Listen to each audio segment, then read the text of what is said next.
자, 오늘은 사도행전 9장 32절에서 43절의 말씀을 가지고 베드로야 내가 변해야 교회가 산다라고 하는 제목으로 여러분들과 함께 말씀을 나누겠습니다.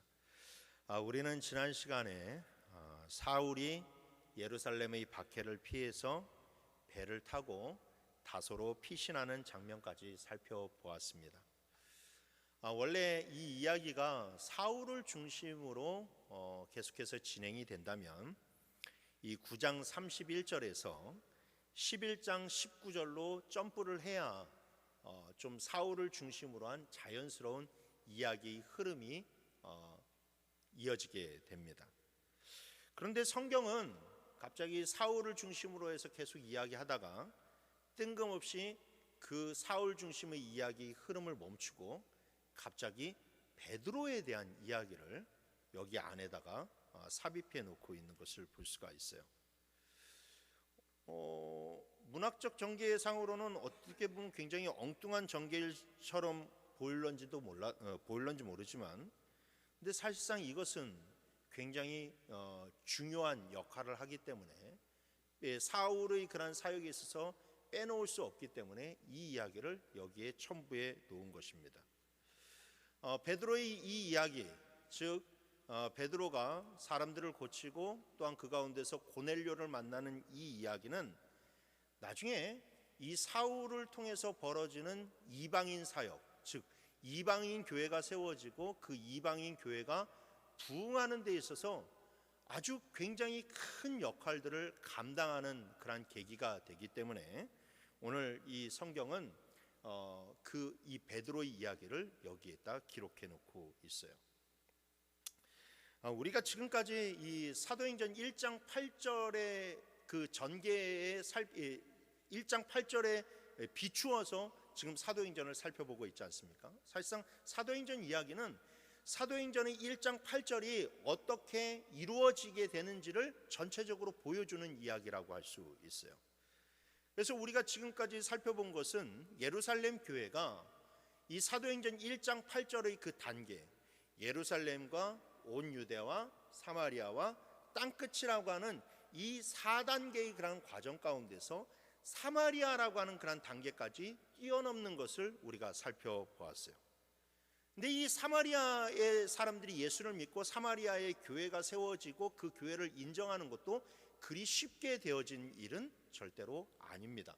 워낙에 유대인들과 사마리아 사람들과의 그런 반목이 너무나도 심했고, 그래서 유대인들이 사마리아 사람들을 품을 수가 없었는데 때마침 이 예루살렘의 박해라고 하는 매우 특수한 상황이 생기게 되고, 그리고 빌립이 사마리아로 피신했다가 거기에서 복음을 전하게 되고, 그리고 그 사마리아 사람들에게 하나님께서 강권적인 성령의 역사를 내려주심으로 말미암아 결국 예루살렘 교회가 사마리아를 품을 수 있는 단계에 이르게 되었어요.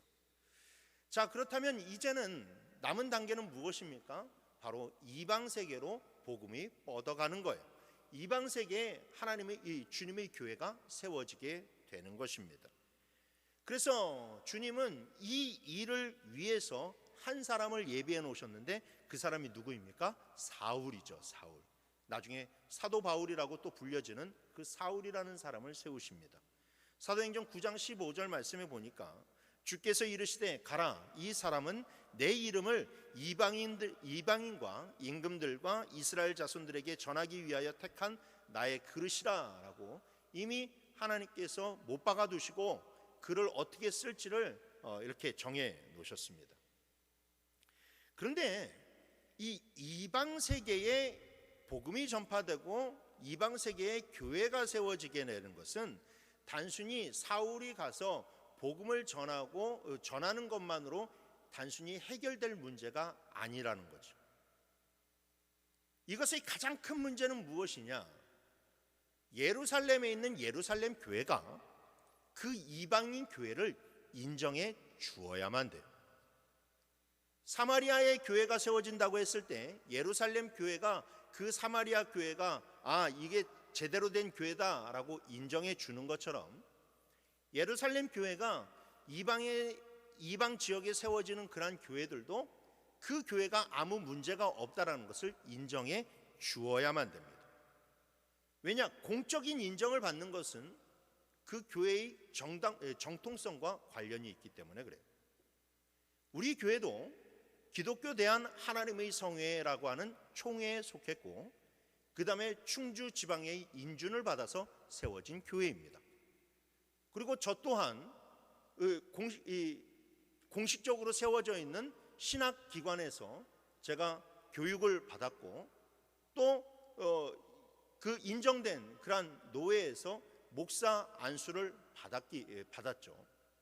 그래서 우리 교회가 바로 된 교단의 인정을 받고, 또 여기에 있는 목회자가 바른 그러한 교단에서 목사로 세움을 받았기 때문에 우리 교회는 어디를 가든지 마음대로 전도를 할 수가 있는 거예요. 또 어디 가서든지 누구 하나 그 우리 교회의 그런 이 복음의 정통성에 대해서 손가락질할 수 없는 겁니다. 그 정통적인 그런 인정을 받았기 때문에. 이와 마찬가지로 앞으로 이방인들의 그런 지역에 이방인의 교회가 세워지게 된다면 그 교회의 그런 정통성을 인정받고 신학적으로나 신앙적으로나 안전하다라는 것을 인정을 받아야 되는데, 그것을 누가 인정을 해줘야 되느냐? 예루살렘 교회가 그것을 인정해 주어야만 된다. 만약에 예루살렘 교회가 우리는 너희들을 인정을 할 수 없어 라고 그렇게 거부를 하게 되면 이것은 아주 심각한 문제가 생기게 되는 것이죠. 서로 다른 길을 가게 되고 다른 복음이 세워지게 되고 다른 이 쪼개지게 되는 그런 일들이 일어날 수 있기 때문에 이것은 너무나도 중요한 그런 문제였습니다.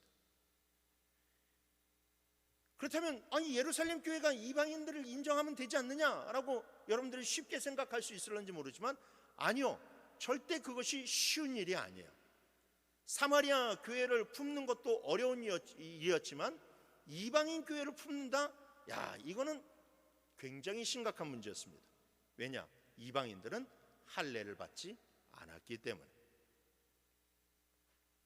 할례를 받지 않은 그런 사람들이 정말로 하나님의 그런 백성이 된다는 것은 예루살렘을 구성하고 있는 그 유대인 크리스찬들에게 있어서는 아주 생각도 할 수 없는 그런 일이었습니다. 그래서 이 문제를 풀어가야만 됐어요. 그래서 하나님이 이 문제를 풀어나가기 위해서 바로 누구를 세우시게 되느냐? 이 베드로라고 하는 그런 사람을 세우게 되는 거예요.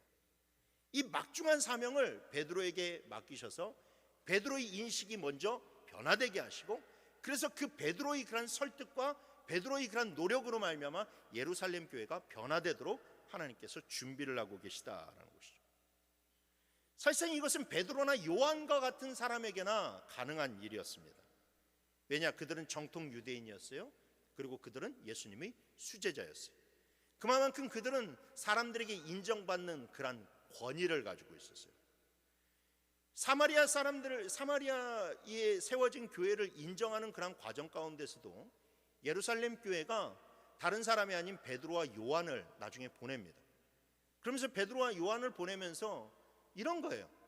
너희들이 가서 보고 너희들이 그것이 옳다라고 인정을 하면 우리도 그것을 승인을 하겠다라는 거예요.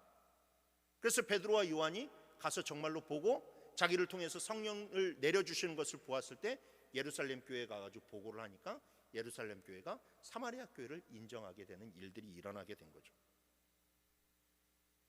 바나바와 사울이 하나님이 큰 일꾼인 것도 맞고 교회 사람들에게 존경을 받는 것도 맞지만, 그러나 예루살렘 교회 안에서 어떤 정치적인 그런 입지가 컸느냐? 그러지는 않았어요. 왜냐하면 둘 다 헬라파 유대인들이었고, 사울과 같은 사람은 예전에 자기가 저지른 일이 있기 때문에 그렇게 큰 입지를 가지고 있지 못했어요. 그러니까 그 사람들이 이방인 교회를 세우고 예루살렘 교회에 와서 이방인들도 우리와 똑같은 사람들입니다, 이방인 교회에 문제가 없습니다 라고 하면서 막 부딪히고 토론하고 설득은 할 수 있겠죠. 그래서 언젠가는 그 일들이 예루살렘 교회도 이방인 교회를 인정할 수 있을 겁니다. 하지만 그 언젠가가 10년이 될 수도 있고 20년이 될 수도 있고 50년이 될 수도 있어요. 이 2000년 동안 가지고 있는 이 율법으로 물들어 있는 이 사람들, 그리고 여러분 처음에 날 때부터 그 율법에 물들어 있는 이 사람들을 설득시키고 변화시킨다는 것은 여러분들 너무나도 어려운 일이에요. 힘든 일이에요. 하지만 바꿔서 베드로와 요한이 나서서 이 일을 할 때 이방인에게 문제가 없습니다. 하나님이 그들을 인정하여 주셨습니다. 그들도 우리와 똑같은 하나님의 백성입니다 라고 말하면 누구 하나 그것에 대해서 쉽게 반박을 할 수가 없게 되는 것이죠. 그만큼 베드로의 말에는 그 위치가 가지고 있는 권위가 있었어요. 권세가 있었어요. 여러분 교회도 마찬가지예요. 교회에서 어떤 신앙운동, 뜨거운 그런 신앙운동을 막 이제 하려고 한다 칩시다. 근데 우리 이인 집사님이 막 은혜를 받았어. 은혜를 받아가지고 우리 교회 너무나도 차가워. 우리 교회 너무나도 이제 뜨거워져야 돼 라고 하면서 막 사람들을 돌아다니면서 권사님 뜨거워져야 돼, 집사님 뜨거워져야 돼, 막 나와야 돼, 금요기대 나와야 돼, 막 부르짖어야 돼, 막 말하면 사람들이 변해요? 잘 안 들어요. 잘 안 들어요. 그런데 우리 배장로님하고 이정재 장로님이 확 성령 받아가지고 야, 이제 우리 교회 변해야 됩니다. 여러분 변해야 됩니다. 정말로 뜨거워져야 되고 부르짖어야 되고 이제 더 이상 이렇게 있어서는 안 됩니다 라고 하면서 막 뜨겁게 막 불 받아가지고 막 기도하고 막 사람들 독려하고 나와가지고 저기 하자고 막 이렇게 우리가 열심히 부흥을 위해서 달려가자라고 하면 성도들이 움직입니까? 움직이죠. 움직이죠. 그 자리가 가지고 있는 권위 때문에 그래요. 자리가 가지고 있는 권위. 한국교회가요 여러분 그 권위를 제대로 사용하지 못해서 점점 죽어가고 있어요. 그 권위를 그냥 주신 것이 아니에요. 사람들을 이끌고 정말로 사람들을 정말로 독려하고 나아갈 수 있도록 하나님께서 그래서 중직자의 그런 권세를 주셨어요. 근데 이상하게 중직자의 그런 권세를 받게 되면, 그 권위를 받게 되면 온통 이 하나님이 가시고자 하는 그런 길에 이 반대의 그런 길로 걸어가는 것들이 너무나도 많아요.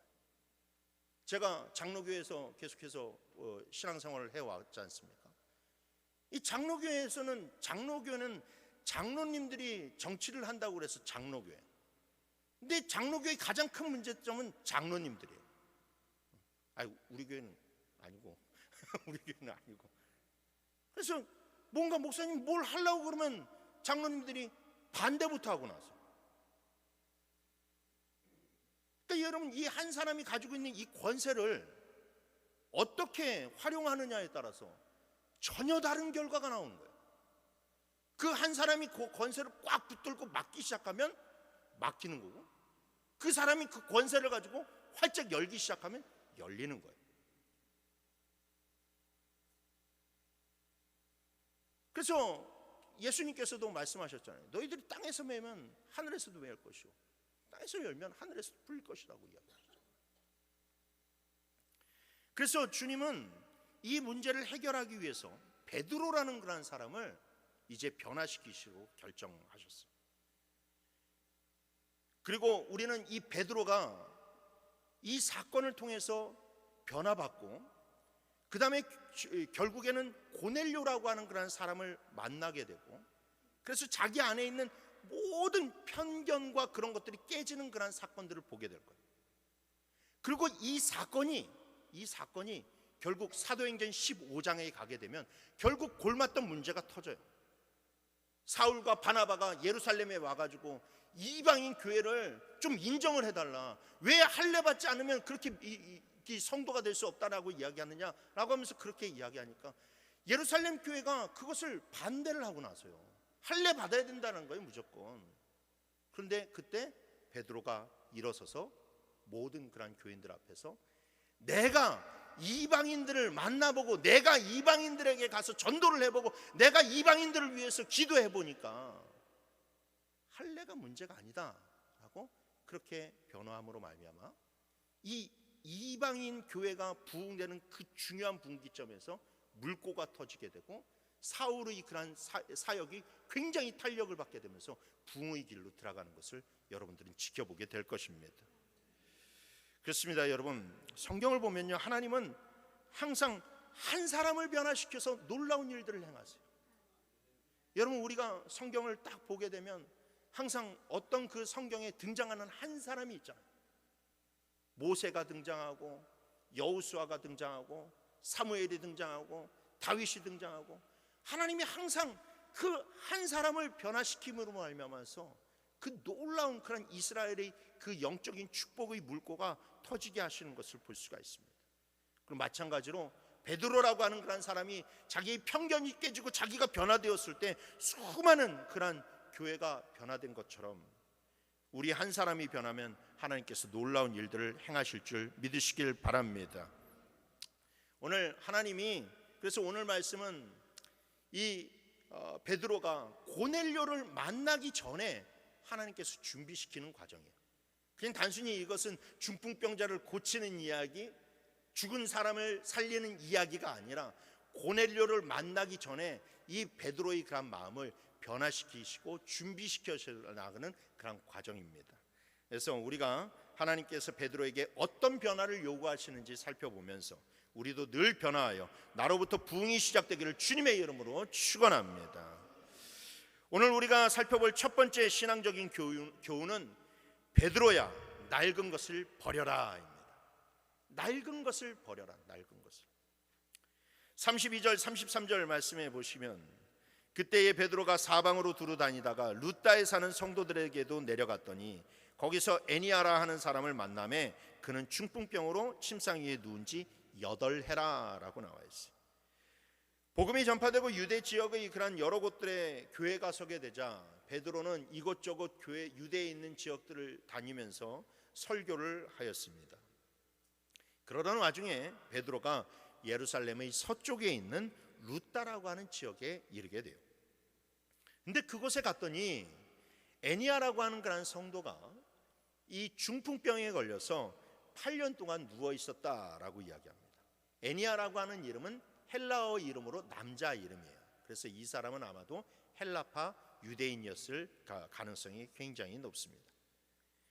이 사람이 8년이라는 긴 시간 동안 말할 수 없는 고통과 절망의 기간을 보내고 있었어요. 하지만 제가 지난번 수요 예배 때 한번 다루었듯이 이 8이라고 하는 숫자는 성경에서 새로움을 뜻하는 숫자입니다. 그래서 8이라는 그런 숫자는 천지창조의 일주일이 지나간 후에 맞이하는 새로운 날이에요. 새로운 날. 그래서 노아의 방주에서도 8명이 그 새로 시작되는 그런 이 세계를 위해서, 세상을 위해서 8명이 노아의 방주에 탔었고요. 할례를 받은 지 8일 만에 할례를 시행을 하는 것도 바로 그 이유 때문입니다. 예수님도 첫날 안식일 다음 날이죠. 그러니까 그게 바로 안식일 다음 날이 일주일로 따지게 되면 일주일이 지난 후에 8일째 되는 날에 예수님께서 새롭게 부활을 하셨고, 그리고 의심이 많았던 도마도 8일째 되는 후 날에 다시 주님을 만나게 되어서 그 의심이 풀리게 되었어요. 이처럼 8이라고 하는 숫자는 새로움을 이렇게 내포하고 있습니다. 그러므로 이 사람이 8년 동안 누워 있었다는 사실은 이제 그 사람에게 새로운 일이 일어날 것을 암시해 주고 있어요. 베드로가 애니아를 보았을 때 예수님께서 베드로에게, 저 애니아에게 손을 얹고 기도해서 저 사람을 고쳐주라고 말씀을 하셨어요. 34절 말씀해 보세요. 베드로가 이르되 애니아야, 예수 그리스도께서 너를 낫게 하시니라고 나와 있죠.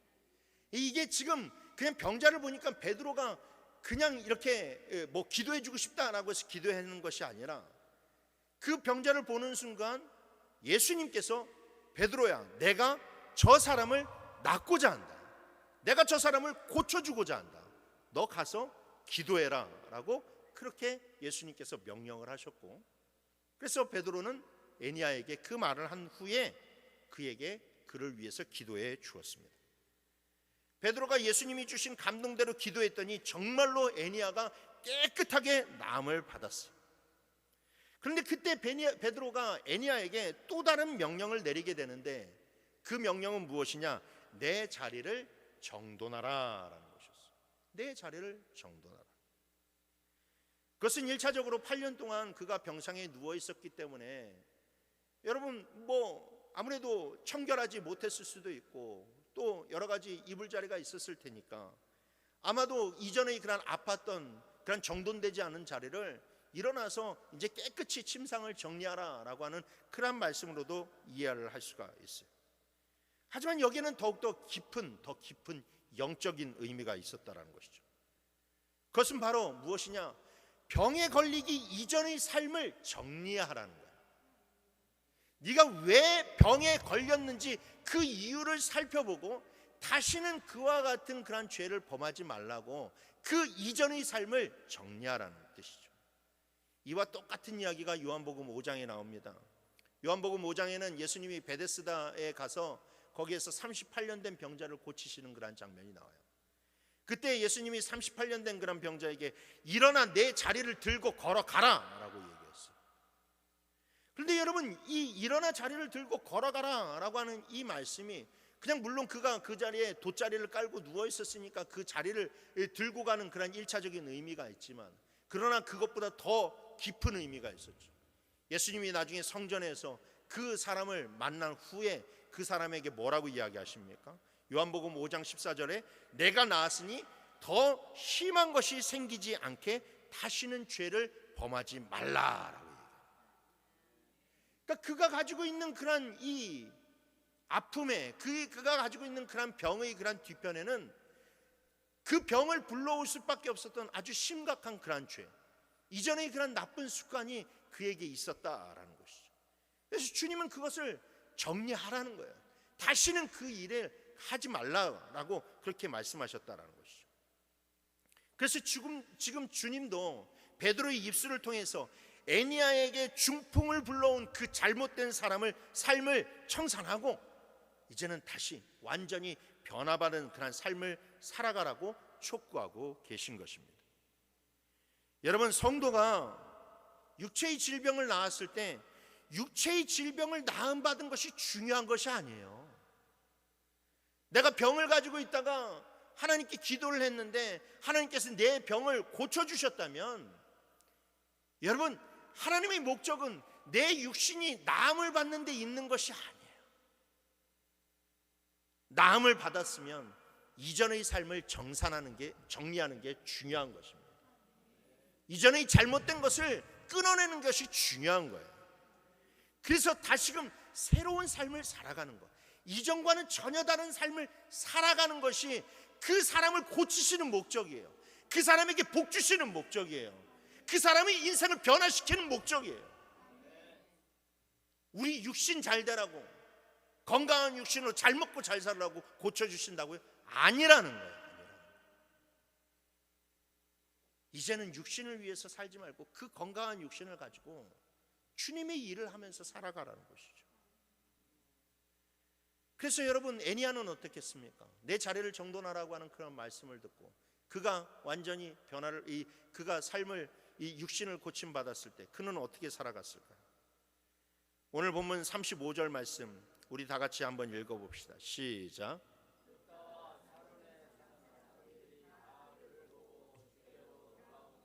아멘. 그래요.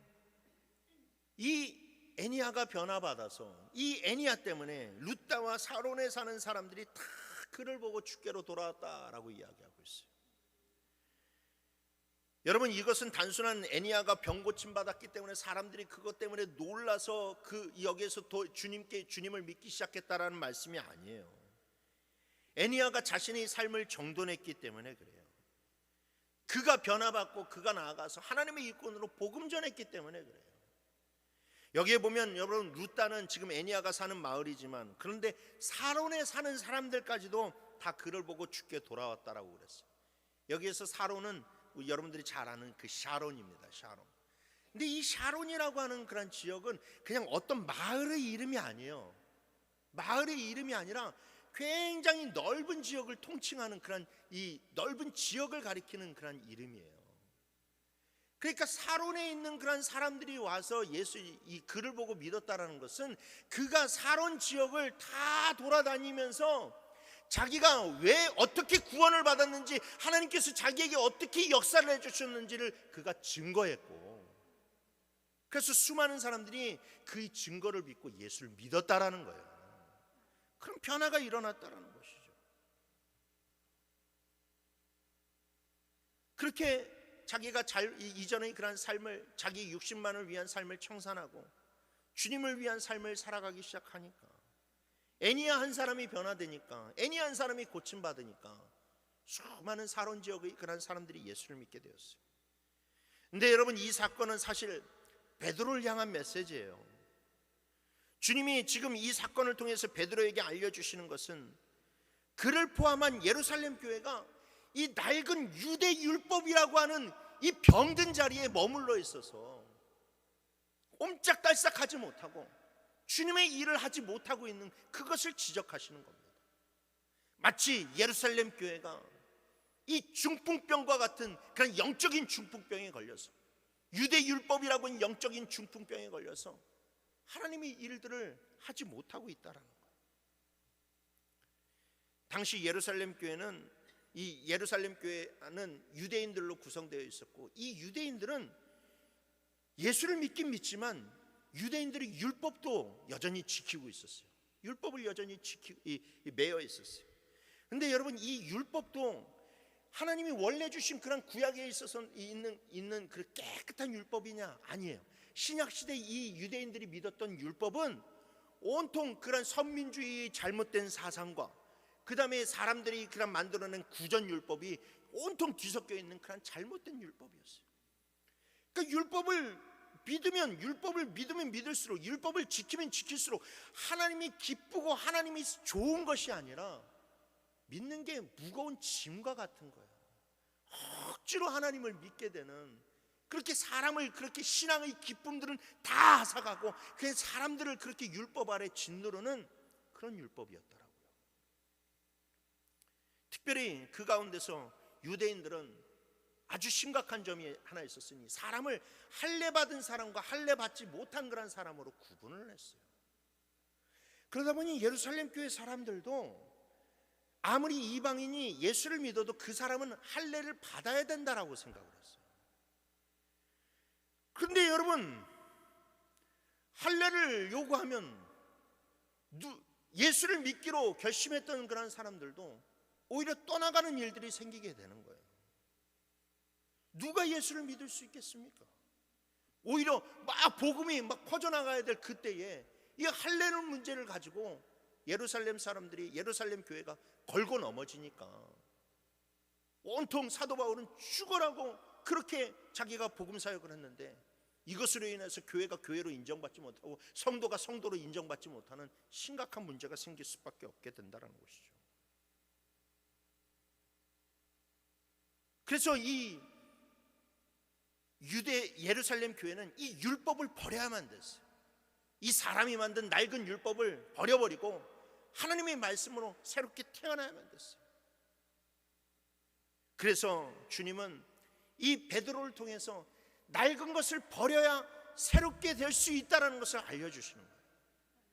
그들이 아무리 성령 받고 그들이 아무리 예수 믿어도 그 안에 자기네들을 발목을 붙잡고 있는 이 잘못된 율법을 버리지 않는 한 하나님의 영광을 드러낼 수 없기 때문에 그 잘못된 것, 낡은 것 버려버리고 진짜 새 사람으로 힘입어서 하나님의 일을 하라고 그렇게 이 애니야를 통해서 알려주신 메시지라는 것이죠.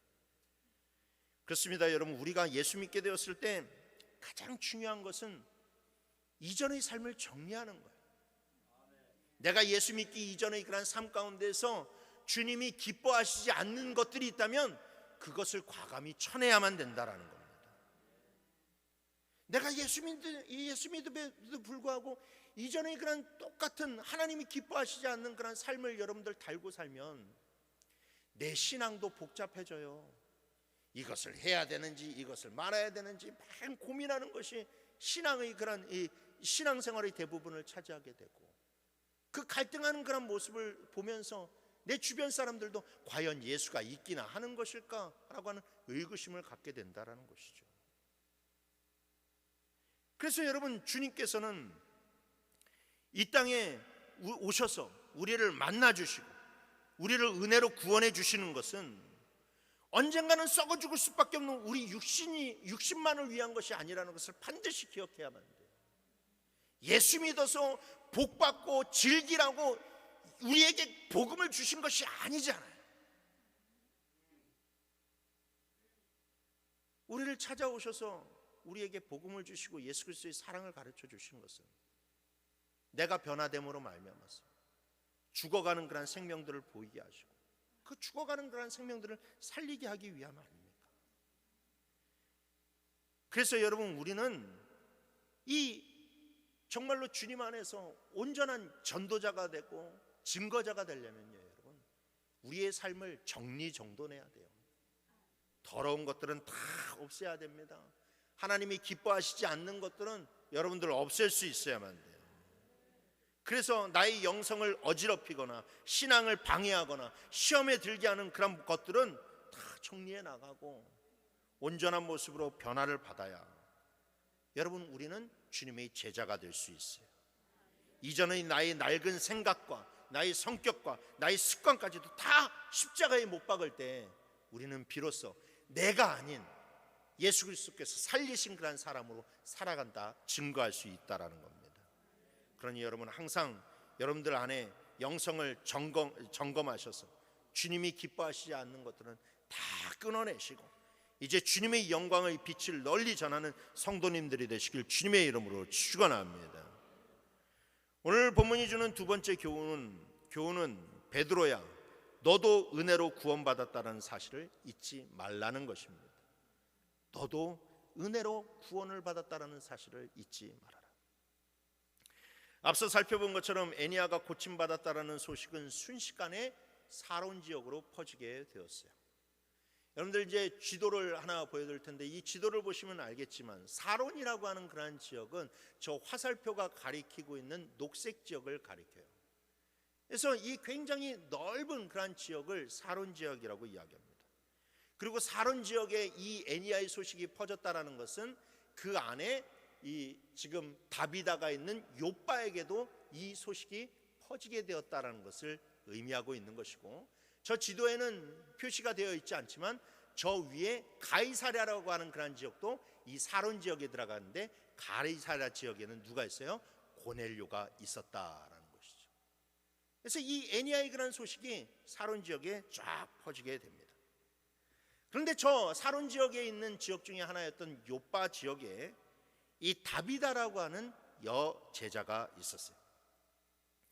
히브리어로 다비다고 헬라어로 도르가인데 이 이름의 뜻은 아름답다라고 하는 그런 그 뜻을 가지고 있어요. 그러니까 원래 직역은 사슴의 눈망울 같다라는 것인데 그만큼 굉장히 아름답다라고 하는 이름이고, 그리고 이 다비다는 그 이름처럼 정말로 아름다운 삶을 살았어요. 이 다비다는 헬라파 유대인으로서 굉장히 많은 선행을 베풀었는데 그가 베푼 선행이 무엇이었느냐? 당시 가난한 과부들에게 옷을 지어주는 것이었어요. 옷을 지어주는 것. 제가 한두 차례 이야기를 드렸지만 이 당시의 옷은 굉장히 귀한 것이었습니다. 아주 귀한 것이었어요. 요한복음 19장 23절에 보게 되면 군인들이 예수를 십자가에 못 박고 그 옷을 취하여 네 깃에 나눠 각각 한 깃씩 얻고 속옷도 취했다라고 이야기하잖아요.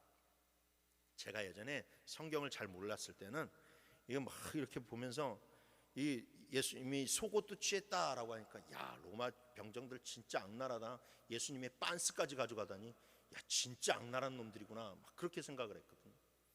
근데 여기서 말하는 속옷은 그런 속옷이 아니죠. 언더웨어가 아니에요.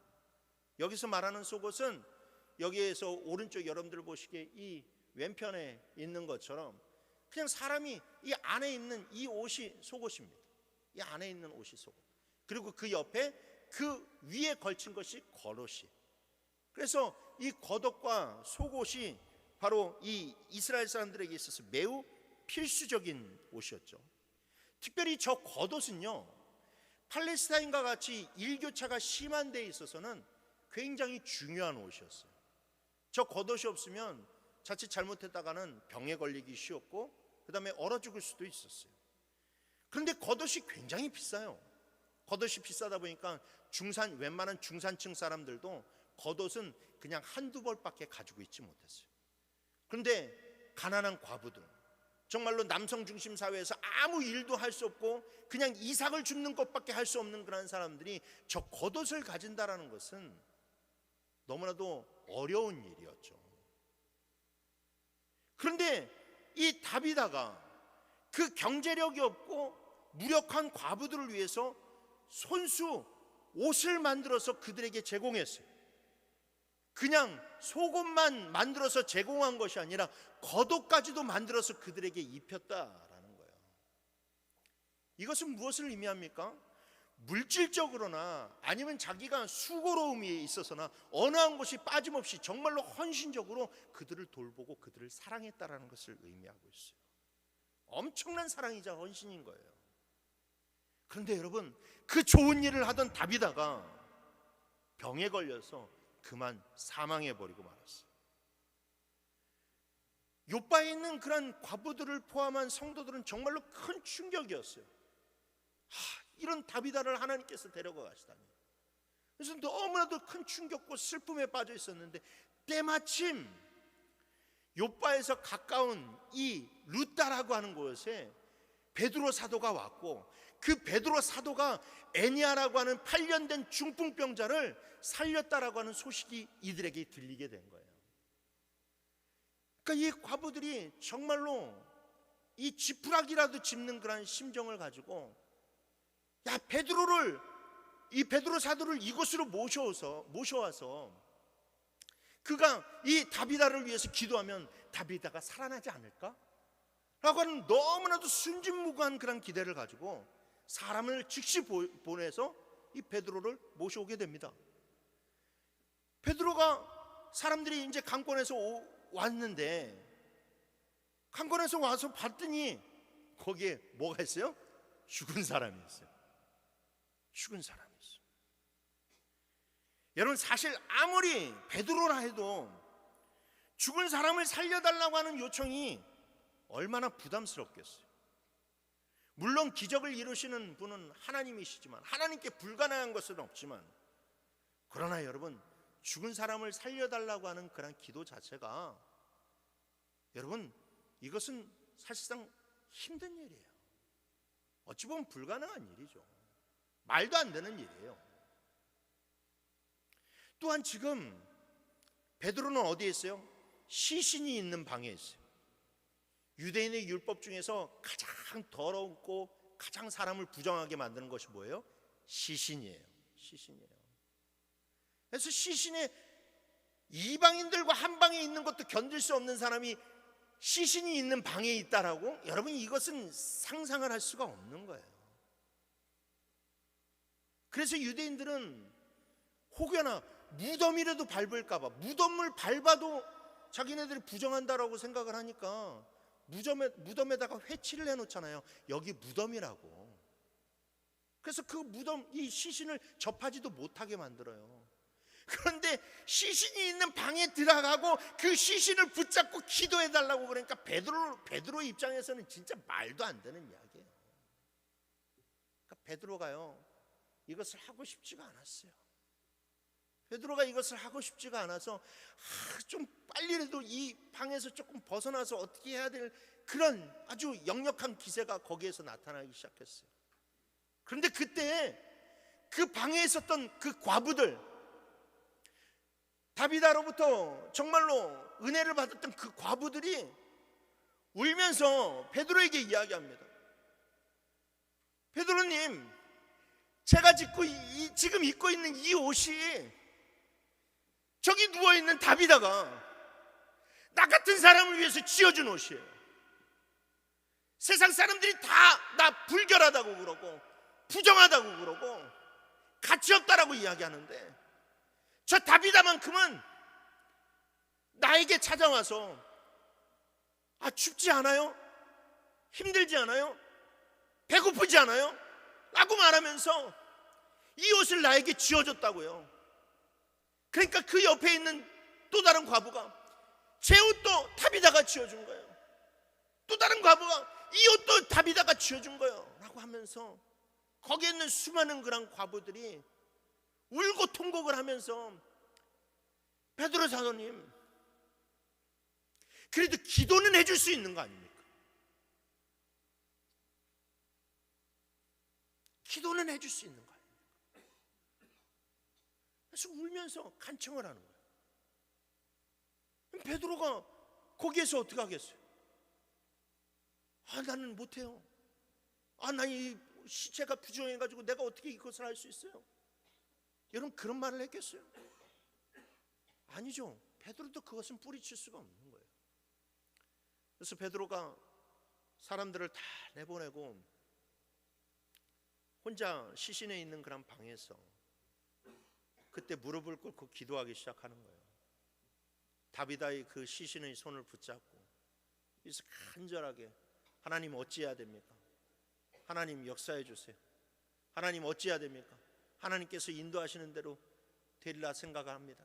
그렇게 믿습니다 라고 기도를 하는데, 그때 하나님께서, 주님께서 이 예전에 다락방에서 한 죽어있던 그런 소녀를 예수님이 살리셨던 사건, 즉 그 달리다굼의 그런 사건을 이 베드로에게 감동으로 알려주셨어요. 그때 예수님이 뭐라고 그랬습니까? 소녀의 손을 붙잡고 소녀야 일어나라 했을 때에 그 소녀가, 죽은 소녀가 일어났던 그런 장면을 베드로에게 알려주시면서 베드로에게 이야기하시는 거예요. 베드로에게 감동을 주시는 거예요. 지금 그렇게 하라는 것이죠. 다비다의 그런 손을 붙잡고 명령하라고 그렇게 감동을 주셨어요. 그래서 베드로가 그 감동을 받은 대로 나아가서 그 다비다의 그런 손을 붙잡고 다비다야 일어나라 달리다굼 외쳤더니 다비다가 살아났음을 믿으시길 바랍니다. 이루어질 수 없는 일이 일어나게 되었어요. 믿지 못할 일들이 일어나게 되었어요. 그런데 여러분, 사실 이 일로 가장 놀란 사람은 누구일까요? 베드로예요. 다른 사람들은요 기뻤을 거예요. 그러고 이렇게 얘기했을 거예요. 역시 베드로 사도다. 역시 베드로 사도니까 기도하니까 저렇게 되는구나 하고 그렇게 이야기하고 그렇게 기뻐했을 거예요. 그런데 정작 베드로 자신은 황당했을 거예요. 왜? 자기가 물론 손을 얹고 기도했지만 자기가 살린 게 아니에요. 아니, 이게 가능하다고? 아니, 이런 일들이 일어난다고? 베드로 자신은 너무나도 황당했죠.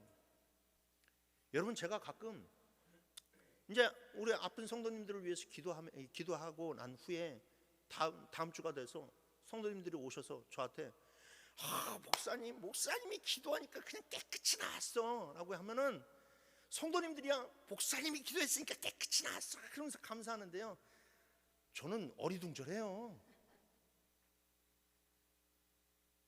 저는 어리둥절해요. 왜? 내가 한 게 없거든. 난 그냥 기도한 것뿐이 없는데 하나님께서 낫게 하신 거잖아요. 다비다를 살리신 것은 철저한 하나님의 은혜였어요. 어떤 조건이 있는 것이 아니었어요. 무엇이 필요한 것이 아니었어요. 있는 것이 아니었어요. 그냥 하나님이 다비다를 사랑하셔서 다비다에게 살아나는 은혜를 허락하여 주셨어요. 하나님은 이 일을 통해서 베드로에게 구원의 은혜에 대해서 가르쳐 주시는 거예요. 마치 다비다가 아무 능력도 없고 소망도 없는 그런 과부들에게 은혜를 베풀었던 것처럼 하나님도 아무것도 할 수 없는 그런 죄인들에게 구원의 은혜를 베푸시는 거예요. 그게 구원의 은혜예요.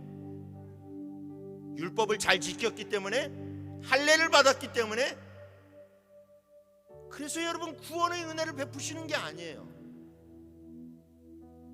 아무런 조건 없이 베푸시는 은혜입니다. 베드로 자신도 그래서 구원을 받았어요. 그가 한 게 뭐 있습니까? 그도 이전에는 정말로 부정한 어부이근한 삶을 살았고 아무도 같이 주목하지 않는 인생 살았지만, 어느 날 예수님이 오셔서 그를 제자로 삼아주시고 그에게 구원의 은혜를 베풀어 주셨잖아요. 모든 사람들이 다 그렇게 구원을 받았어요. 예루살렘 교회에 있는 모든 사람들도 다 구원을 받았어요.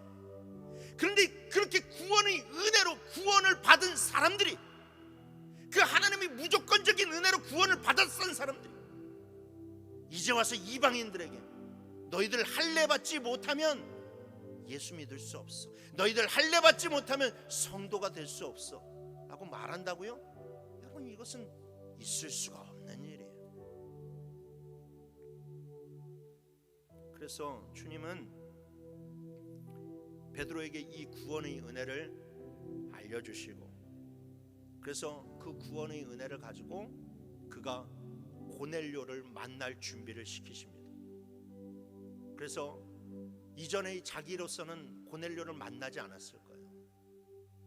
그러나 조건 없이 베푸시는 그 구원의 은혜를 깨닫고 그가 고넬료에게 가서 고넬료에게 복음을 전하고 고넬료가 변화되는 것을 보면서 그는 이방인에 대한 편견이 깨지게 되고, 나중에 이 예루살렘 교회에 가서 모든 사람들 앞에서 하나님은 조건 없이 구원의 은혜를 베풀기를 원하신다, 오로지 믿음으로만 구원을 받을 수 있다라는 것을 이야기함으로 말미암아 이방인의 이 이방인 지역으로 복음이 활활, 복음의 그런 불길이 활활 번져나가는 것을 정말로 그 물꼬를 튼 사람, 그 사람이 바로 베드로였다라는 겁니다.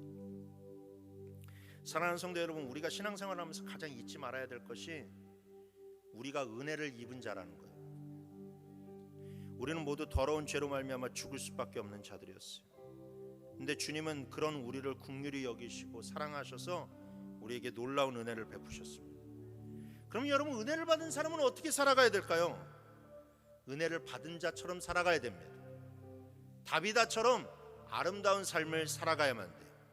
사람들에게 예수의 향기를 품어줄 수 있는 삶을 살아가야 됩니다. 여러분, 적어도 내가 성도라면요, 내가 이 세상을 떠날 때에 나의 장례식장에 사람이 와서 그냥 내가 죽었다라는 그런 사실 때문에 그냥 안타까워하고 그렇게 부조금만 내는 그런 사람이 있을 것이 아니라, 단 한 사람이라도 좋으니까 내가 이 땅에 살아있을 때 내가 행한 일 때문에 나의 죽음을 아파하고 슬퍼하면서 진짜로 눈물을 흘릴 수 있는 한 사람이라도 내 장례식에 있다면 여러분, 그게 성공한 인생인 거예요. 그래서 여러분, 우리가 이제 새로운 삶을 얻었다면, 중생을 얻었다면 이 육신의 삶을 마치기 전까지는 그 아름다운 삶을 살아갈 수 있습니다. 그 열매를 여러분 거둘 수, 이 열매를 맺을 수가 있어야만 된다는 겁니다. 여러분, 우리는 구원의 통로입니다. 우리는 부흥의 통로입니다. 베드로 한 사람이 변하니까 하나님이 그를, 예루살렘의 교회를 변화시키게 만드셨고, 그래서 이방 수많은 그런 사람들을 변화시키셨듯이 나 한 사람이 변하면 하나님께서 나를 통해서 수많은 영혼들을 살리시고 우리 교회를 살리실 줄 믿으시길 바랍니다. 오늘 설교의 제목에 이제 우리 자기의 이름을 한번 넣어놓고 우리 한번 외쳐보기를 원합니다. 저 동그라미에 자기의 이름을 넣고 우리 큰 소리로 한번 말해봅시다. 시작. 솜니야, 내가 변해야 교회가 산다. 다시 한번 시작. 솜니야, 내가 변해야 교회가 산다. 그렇습니다 여러분, 내가 변해야 주님의 복음이 살고, 내가 변해야 우리의 교회가 삽니다. 이 말씀을 여러분들 성령의 그런 손가락으로 여러분들의 그런 마음판에 새겨지길 원하고, 여러분들의 삶이 이 고백대로 되어지기를 주님의 이름으로 축원합니다.